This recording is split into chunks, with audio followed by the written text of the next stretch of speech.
Hey guys, today we are going to do some practice problems from page 33 to 35. And the first one that we're going to start off with is on page 33, number 7. So it says that we're going to find the exact value using half-angle identities, and I have a sine function. So let's write the equation that we have for sine.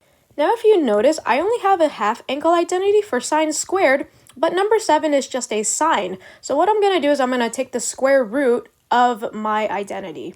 And don't forget, whenever you take the square root, you have to include the plus or the minus. So now from here, I'm just going to substitute my theta for 75 degrees. Okay, and then I'm going to evaluate the right side. And so now at this point, 2 times 75 is 150. And I actually know what that cosine value of 150 is. So I'm going to replace that with negative root 3 over 2. So after that, I'm going to combine what's inside the parentheses. And in order to do that, I need to change that 1 into a 2 over 2. And then I'm going to combine the two fractions, and I get this. Okay, then I'm going to multiply the 1/2 with what I have. And then after that, I can take the square root of both the top and the bottom because I know that the square root of 4 is 2. Okay, so now it's just a matter of, is my answer the positive version or the negative version, and how do I tell? Well, that's based off of our original angle of 75 degrees and where it lies on the unit circle. So I know 75 degrees is less than 90 degrees, which means that it is in the first quadrant, and so I'm going to ask myself, what are these sine values? Are these sine values positive or negative? Well, if it's in the first quadrant, it's definitely positive, which means that my answer for number 7 is going to be positive square root of 2 plus root 3 over 2. Great, so now let's move on to page 34, number 13.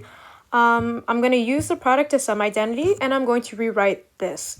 So I'm pretty much going to locate this on the trig identities formula chart.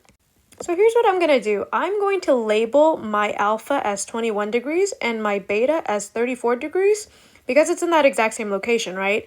And then afterwards, I'm really just going to plug it into the equation. Okay, and from here, I'm just going to do what's inside the parentheses, right? I'm going to add 21 to 34, and I'm going to subtract it in the other one. Okay, so once we're here, I don't know what sine of 55 degrees is or what sine of negative 13 degrees is. These aren't numbers on the unit circle, so I'm just going to leave it like that. And the very last thing that I can do is just distribute the 1/2, and we have our answer. Okay, let's do the exact same thing we just did to number 22. I'm going to use the trig identity sheet, and I'm going to go to the product to sum section and find the sine times sine one. And I'm going to do the exact same thing. I'm going to set my alpha to 18 degrees and my beta to 44 degrees, and then I'm going to plug it into the equation. Okay, when I subtract and add the values, it becomes this. And like I said, negative 26 and 62 degrees aren't nice degrees on the unit circle, so I'm just going to leave my answer. The last thing that I can do is just distribute that 1/2, and we have our answer. Okay, with 23 on the next page, again, we're going to do the exact same thing. My general equation for a product to sum of a cosine times cosine equation is this. And so my alpha is 52.5 and my beta is 7.5. I'm going to plug them into the equation again, and then I'm going to add and subtract them. So now this time, I actually know what cosine of 45 degrees is and what cosine of 60 degrees is, so I can put in those respective values. So luckily, the two fractions have the same denominator, so I can combine it right away. And then the last thing that I can do is just multiply that 1/2 with that fraction. And so that should be my answer. So our last problem for this video is going to be number 30 on the exact same page. Again, we're going to go to our trig identities sheet, and we're going to find the equation for a sum to product. And again, I'm just looking at the equation that I have, and I'm just matching it up with what formula I can use.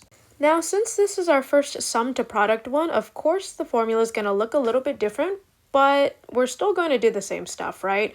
So I'm going to label my alpha as pi over 4 and my beta as pi over 6, and I'm going to plug it into the equation. Okay, but now that we're here, we need to make whatever's inside the parentheses a lot nicer, right? So that's going to require me to combine my two fractions together and then divide by 2. Let's do that off to the side. So for the first one, I'm going to add pi over 4 to pi over 6. And before I do that, I do need common denominators. So I need to multiply pi over 4 by 6 over 6. And then I'm going to multiply pi over 6 by 4 over 4.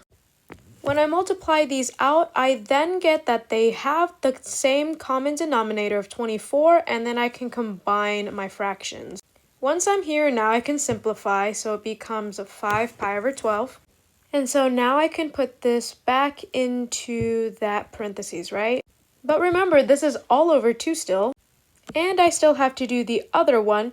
So pi over 4 minus pi over 6, doing the exact same process, I would get this. All right, so then 5 pi divided by 12 divided by 2 becomes 5 pi divided by 24. And then the other one is also going to be pi divided by 24. And then once we're here, I really don't know where 5 pi over 24 or pi over 24 is on the unit circle, so I'm just going to leave my answer as is and box it. All right, that's it for this video. Thanks for watching.